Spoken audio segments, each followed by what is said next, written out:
Perkenalkan, nama saya Debili dengan NIM 203020502027. Di sini saya akan memaparkan tentang jenis paragraf. Berdasarkan pola penalaran itu pengelompokan paragraf didasarkan pada penempatan gagasan utama. Berdasarkan letak gagasan utama itu, paragraf itu dapat dibedakan atas paragraf deduktif, induktif, interaktif, dan menyebar. Yang pertama, deduktif. Paragraf deduktif adalah paragraf yang ide pokok atau gagasan utamanya terletak di awal paragraf. Yang kedua, ada induktif. Paragraf induktif adalah paragraf yang kalimat topiknya terdapat pada bagian akhir. Yang ketiga, deduktif dan induktif. Paragraf deduktif dan induktif adalah paragraf yang kalimat topiknya terdapat pada bagian awal dan akhir paragraf. Yang keempat, ada ineratif. Paragraf ineratif adalah paragraf yang kalimat utamanya terletak di tengah-tengah paragraf. Yang kelima, ada menyebar. Paragraf dengan pola semacam itu tidak memiliki kalimat utama. Pikiran utamanya menyebar pada seluruh paragraf atau tersirat pada kalimat-kalimatnya. Berdasarkan gaya ekspresi atau pengungkapan. Gaya atau corak ekspresi meliputi narasi, deskripsi, eksposisi, argumentasi, dan persuasi. Yang pertama, ada narasi.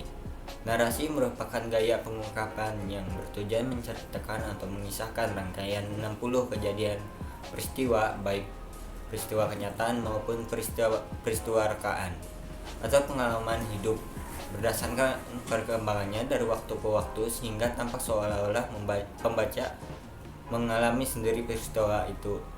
Narasi berdasarkan tujuannya dapat dibedakan atas narasi ekspositoris, artistik, dan sugestif. Kemudian ada deskripsi.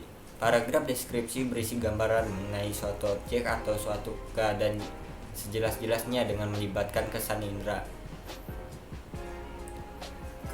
Kemudian ada eksposisi. Paragraf eksposisi merupakan paragraf yang bertujuan untuk menginformasikan sesuatu sehingga memperluas pengetahuan pembaca. Kemudian ada persuasi. Paragraf persuasi adalah paragraf yang berisi ajakan. Paragraf persuasi bertujuan untuk membujuk pembaca agar mau melakukan sesuatu dengan keinginan penulisnya. Kemudian ada argumentasi. Paragraf argumentasi atau paragraf yang bahasaan adalah suatu corak paragraf yang bertujuan membuktikan pendapat penulis agar membaca menerima pendapatannya. Berdasarkan urutan. Pada umumnya, suatu karangan terdiri atas 3 bagian, yaitu yang pertama paragraf pembuka, yang kedua paragraf isi, yang ketiga paragraf penutup.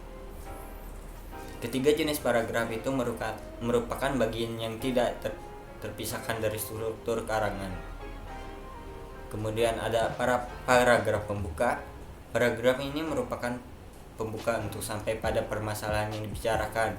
Dengan kata lain, paragraf pembuka itu mengantarkan pembaca pada pembicara. Paragraf isi. Paragraf isi merupakan inti dari sebuah karangan yang terletak di antara paragraf membuka dan paragraf penutup. Di dalam paragraf isi inilah inti pokok pikiran penulis dikemukakan. Jumlah paragraf isi sangat bergantung pada luas sempitnya cakupan informasi yang akan disampaikan. Kemudian yang terakhir ada paragraf penutup. Paragraf penutup merupakan simpulan dari pokok-pokok pikiran dalam paragraf isi. Tujuan penyajian paragraf penutup ini adalah agar apa yang tertuang dalam paragraf sebelumnya terkesan mendalam di benak pembaca.